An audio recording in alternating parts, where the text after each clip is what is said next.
नमस्कार दोस्तों, तुली the blogger में आप सबका फिर से स्वागत है। दोस्तों आज के इस वीडियो में मैं आप लोगों को बताने वाली हूँ कि ज्यादा अच्छाई भी इंसान को रास नहीं आती है और ऐसा कौन व्यक्ति करता है जो हमेशा अच्छा बनता है लेकिन उसकी किस्मत में हमेशा बुराई ही आती है।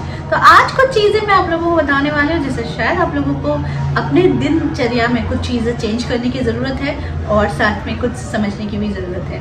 वो सारी चीजें आज के इस वीडियो में, लेकिन हमेशा की तरह आगे बढ़ने से पहले चैनल को सब्सक्राइब कीजिए, बेल बटन को दबाइए। वीडियोस अच्छी लगती है तो लाइक शेयर एंड कमेंट करना बिल्कुल भी मत भूलिए। आगे बढ़ते हैं। दोस्तों आपने देखा होगा कि आप अपने दिल से लड़ते रहते हैं दूसरों के लिए कि नहीं मुझे उसकी हेल्प करनी है, नहीं मुझे उसको कुछ अच्छा करना है, या फिर मुझे उसने मेरे साथ कुछ अच्छा किया है तो मुझे उसको रिटर्न देना है। ये आपकी अच्छाई है। लेकिन जब आपकी अच्छाई किसी पर भारी पड़नी शुरू हो जाती है तो भी इंसान आपके लिए खराबी सोचता है। जीवन में एक बात याद रखिएगा कि जीवन में लड़ना आपकी अपनी लड़ाई है। आपका कोई साथ देने वाला नहीं है। आपका साथ तब तक ही देगा जब तक इंसान शमशान तक आपके साथ जाएगा। उसके बाद कोई आगे आपके साथ नहीं जाएगा, क्योंकि शमशान के बाद आपको अपने जीवन का वही अंतिम क्षण गिनना आपको ही है। तो जो साथ देने वाले होते हैं ना, वो सिर्फ क्षणिक भर होते हैं, लेकिन आपकी अपनी लड़ाई खुद की होती है। तो जीवन के हर संघर्ष को खुद लड़ना सीखिए। सारी चीजें होती है ना, आप भी अपने पर्सनल एक्सपीरियंस से आप भी कुछ ऐसी सिचुएशन से जरूर गुजरे होंगे कि आपने किसी के लिए कुछ अच्छा किया लेकिन बदले में आपको बहुत कुछ चीजें सुनने को मिली, या फिर इंसान समझ ही नहीं सका कि आपकी अच्छाई कहाँ पर है। आजकल लोग जो है ना, वो हमेशा दूसरों की बुराई, दूसरों की खराबी, दूसरों की अच्छाई को देखकर जलने में ज्यादा समय बिताते हैं, लेकिन समय बहुत क्षणिक भर होता है।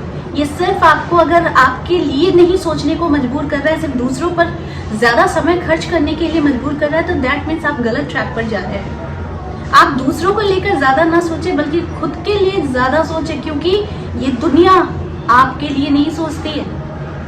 सिर्फ और सिर्फ आपके माता पिता या फिर आपके घनिष्ठ कुछ होंगे जो आपके लिए सोचेंगे, अदरवाइज और कोई आपके लिए नहीं सोचेगा। ये दुनिया अभी है ही नहीं वैसी नहीं बात। किसी के साथ छल कपट करने से पहले 10 बार सोचेगा, क्योंकि ईश्वर की आंखें हमेशा खुली हुई रहती है।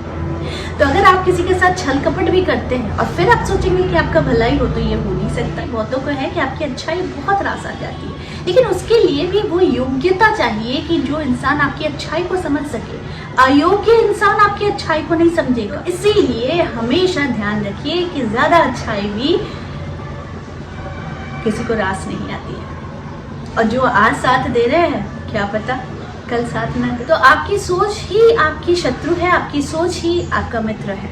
तो इसके लिए सबसे पहले अगर आप हमेशा किसी चीज से जूझ रहे हैं या फिर आपको लगता है कि आपके जीवन में आपको दिशाहीन आप बनते चले जा रहे हैं, ऐसी सिचुएशन आपके साथ हो रही है, तो आप हमेशा याद रखिए एक बीज मंत्र आपको दे रही हूँ, जिस बीज मंत्र के माध्यम से आप अपने इन कंफ्यूज्ड सिचुएशंस को क्लियर कर सकते हैं। वो बीज मंत्र है ह्रीम। ह्रीम बीज मंत्र माता भुवनेश्वरी का होता है। माता भुवनेश्वरी हर सुखदायिनी होती है। तो माता भुवनेश्वरी का जब आप बीज मंत्र जाप करते हैं तो याद रखिए कि जो भी नेगेटिव ऑब्स्टेकल्स है आपके लाइफ के, वो धीरे धीरे कटने शुरू हो जाते हैं। तो ये मंत्र जो है ना, ये आप सो के उठने के बाद, सोने जाने से पहले भी आप इसे कर सकते हैं। ऑलरेडी मैंने इस पर एक वीडियो भी बनाया है, वो जरूर देखिएगा।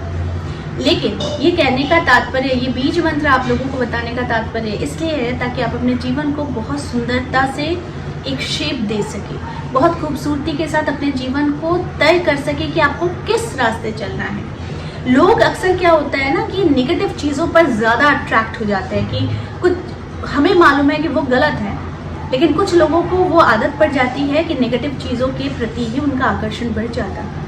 तो यहाँ पर सोचने समझने की शक्ति गायब होने लग जाती है। तो उस समय आपको पता नहीं चलता है कि आप अच्छे बने या बुरे बने, आपके द्वारा कौन सा किया गया कार्य सही होगा ये भी आपको पता नहीं रहता है। तो ये सारी सिचुएशंस को हैंडल करने के लिए आप इस बीज मंत्र का, ह्रीम बीज मंत्र का आप जाप कीजिए प्रत्येक दिन 108 बार। अगर 108 बार नहीं कर पाते, क्योंकि हर किसी के पास माला नहीं होती है, तो आप चलते फिरते जब मन तब आप इस मंत्र का जाप करते रहिए, जो कि बीज मंत्र है वो है ह्रीम। ये बीज मंत्र से आपके जीवन में धीरे धीरे धीरे धीरे ऐसे ऐसे सिचुएशंस आप पार करने लगोगे जो सिचुएशंस आप जब पहले पार करते थे तब आपको पहाड़ लगता था, लेकिन बीज मंत्र में वो शक्ति होती है जो मंत्र के जाप से आप अपने जीवन में ऑब्स्टिकल्स को, प्रॉब्लम्स को आप बहुत आसानी से पार कर जाते हो। तो इसीलिए अच्छाई ज़्यादा लोगों को रास नहीं आती है। थोड़ा सा मोटिवेट भी कर दिया कि जीवन को जीने का तरीका आपकी दिशा निर्भर करती है, आपकी दिशा पर, आप किस दिशा पर जाओगे। आप अपने लिए अच्छे रहो, आप अपने मन के लिए अच्छे रहो, अपने कर्म के लिए अच्छे रहो। दूसरों के लिए अच्छे तो आप ऐसे ही बनोगे या फिर नहीं बनोगे, वो तो डिपेंड करेगा दूसरों पर कि लोग आपको किस तरीके से ले रहे हैं। लेकिन जब आप अपने साथ ऑनेस्टी मेंटेन करते हैं, आप खुद ऑनेस्ट रहते हैं, आपको खुद मालूम है कि मुझे किस पर ट्रस्ट करना है, किस पर ट्रस्ट नहीं करना है, या फिर किसके साथ मुझे जाना है, किसके साथ नहीं जाना है, और क्या मेरे लिए अच्छा है, अगर ये सोचने की क्षमता आप लोगों में आ जाती है, जो हमेशा अक्सर बड़े बुजुर्गों में भी नहीं आती है, तो ऐसे सिचुएशंस के लिए बीज मंत्र का जाप करना बहुत फलदायी हो जाता है, क्योंकि ये एकाग्रता बढ़ाती है, आपका कंसंट्रेशन लेवल को हाई करती है, और साथ में आपकी फ्रीक्वेंसी जो है इसको बहुत ज़्यादा वाइब्रेट करती है, जिस वजह से आपकी एनर्जी जो है वो पॉजिटिव बनने में सहायक सिद्ध हो जाती है। तो ये एक छोटा सा उपाय आप लोगों के लिए था, जिसे करके देखिए। इसीलिए आपके जीवन में समस्या आएंगी, समस्या को निपटने के लिए आप खुद पर भरोसा रखिए और बार बार ये अफर्म करिए कि आपके साथ जो होगा वो हमेशा अच्छा होगा। और साथ में ये बीज मंत्र और मेरे उपाय तो है ही। तो आई होप आज का वीडियो आप लोगों को अच्छा लगा होगा। इस तरह के वीडियोस मैं आप लोगों तक लाते रहूँगी। आज के लिए बस इतना ही, फिर मिलेंगे एक नए टॉपिक के साथ। तब तक के लिए आप सबको मेरा प्यार भरा नमस्कार।